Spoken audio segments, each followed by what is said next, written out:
பச்சை புடவைக்காரியாய் உன் தாய் மீனாட்சி நான் இன்று உன்னிடம் வந்திருக்கிறேன். என் தங்கமான தங்கப்பிள்ளையே, நீ நினைத்த செயல் அனைத்தும் விரைவில் என் ஆசியோடு நடக்கப் போகிறது. உன்னை சரியான நேரத்தில் நான் கை தூக்கி விடுவேன். நம்பிக்கையோடு நீ காத்து கொண்டு இரு. நல்லது நடக்கப் போகிறது. யாரை நீ நல்லவர்கள் என்று நினைத்தாயோ அவர்களே உனக்கு துரோகம் செய்கிறார்களே என்று வருந்துகிறாய். நீ செய்த மிகப்பெரிய தவறு எது தெரியுமா? நல்லவர்களை விட்டு தீயவர்களை நம்பியதுதான். வாழ்வில் நீ எதையெல்லாம் நிரந்தரம் என்று நினைத்தாயோ அவையெல்லாம் நிதர்சனமில்லாத பொய்கள் என்பதை நீ தெரிந்து கொள். அவர்களால் உனக்கு ஒரு நன்மையும் இல்லை என்பதை உணர்ந்து கொள். அன்பு குழந்தையே, உன் வெகுளித்தனத்தையும் அப்பாவி குணத்தையும் பார்த்து உன்னிடம் எப்படி நாடகமாடுகிறார்கள். ஆனாலும் இன்னும் அவர்களுக்காக வருந்துவதை பார்த்து நான் கண் கலங்காத நாளே இல்லை. போனது போகட்டும். இனி உன் அன்னையான நான் அப்படி விட மாட்டேன் உன்னை. யாராவது உன்னை ஒதுக்கி வைத்தால் நீ கவலைப்படாதே. உன்னை எந்த தூரத்தில் யார் வைக்கிறார்களோ அந்த தூரத்தில் வாழ கற்றுக்கொள். அதனால் உனக்கு ஒரு நஷ்டமும் இல்லையே. உன்னோடு தான் உன் அன்னையான நான் இருக்கிறேனே, அது போதாதா உனக்கு? தர்மத்தின் வாழ்வுதனை சூது கவ்வும், இறுதியில் தர்மமே வெல்லும். அதனால் நீ எதற்காகவும் கவலைப்படாதே. உன்னோடு நான் எப்போதும் இருப்பேன். இன்ப நிலை நீங்கி துன்பச் சுமையை சுமக்கிறாயே, அனுபவிக்க இன்னும் என்ன இருக்கிறது என்ற அளவில் துன்பத்தின் எல்லை வரை சென்றுவிட்டு வெறுமையாய் நின்று என் முகத்தை உற்று பார்க்கும் உன்னை நான் கண்டு கொள்ளவில்லை என்று நினைக்காதே. உன்னை அன்போடு தான் நான் கவனித்து கொண்டு இருக்கிறேன். உனது இழப்புகளை திரும்பி பார்த்தால் என் மனம் கூட நடுங்கத்தான் செய்கிறது.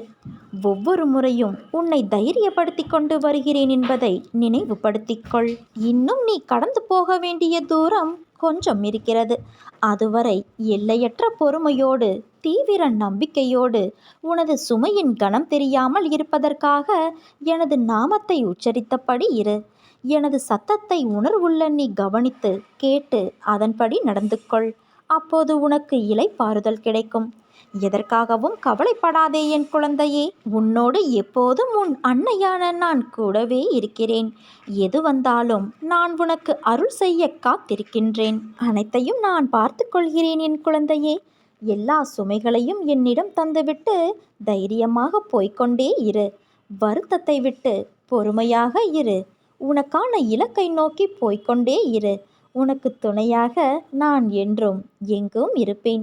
நீ நடக்கும் பாதையில் முட்கள் இருந்தால் நானே முன் சென்று முன்பாக களைந்து விடுவேன்.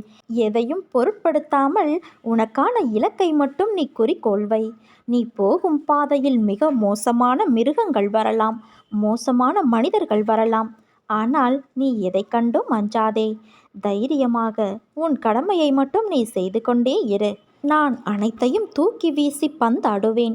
சாது மிரண்டால் காடு கொள்ளாது என்பதை நீ அவர்களுக்கு காட்டும் தருணம் வந்து விட்டது. உன் இலக்கை நோக்கி போய்கொண்டே இரு என் குழந்தையே. வெற்றி நிச்சயமாக கிடைக்கும்.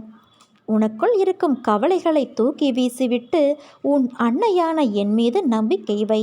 இன்ப நிலை நீங்கி துன்பச் சுமையை சுமக்கிறாயே, அனுபவிக்க இன்னும் என்ன இருக்கிறது என்ற அளவில் துன்பத்தின் எல்லை வரை சென்றுவிட்டு வெறுமையாய் நின்று என் முகத்தை உற்று பார்க்கும் உன்னை நான் கண்டு கொள்ளவில்லை என்று நினைக்காதே. உன்னை அன்போடு தான் நான் கவனித்து கொண்டு இருக்கிறேன். உனது இழப்புகளை திரும்பி பார்த்தால் என் மனம் கூட நடுங்கத்தான் செய்கிறது. ஒவ்வொரு முறையும் உன்னை நான் தைரியப்படுத்தி கொண்டு வருகிறேன். அதை நீ நினைவில் கொள். இன்னும் நீ கடந்து போக வேண்டிய தூரம் கொஞ்சம் இருக்கிறது. அதுவரை எல்லையற்ற பொறுமையோடும் தீவிர நம்பிக்கையோடும் உனது சுமையின் கணம் தெரியாமல் இருப்பதற்காக எனது நாமத்தை உச்சரித்தபடி இரு. என் சத்தத்தை உணர்வுள்ள நீ கவனித்து கேட்டு அதன்படி நடந்து கொள். அப்போது உனக்கு இளைப்பாறுதல் கிடைக்கும். உன் மீனாட்சி தாய் நான் இருக்க பயம் ஏன் உனக்கு?